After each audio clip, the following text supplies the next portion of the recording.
Assalamu alaikum. In this video, how to put a pattern in a rectangle in Photoshop. For 2 way. Step 1. Select the rectangle and use default pattern. Click FX Pattern Overlay. Drop down menu, settings and find your pattern. I use for color paper. Now see this color paper pattern. Increase the size. Okay, use simple size.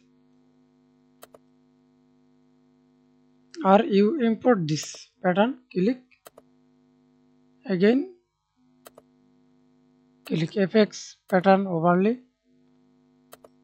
drop down menu, click settings and now see this load pattern. Thanks for watching video. Please subscribe to my channel, like, comment, share.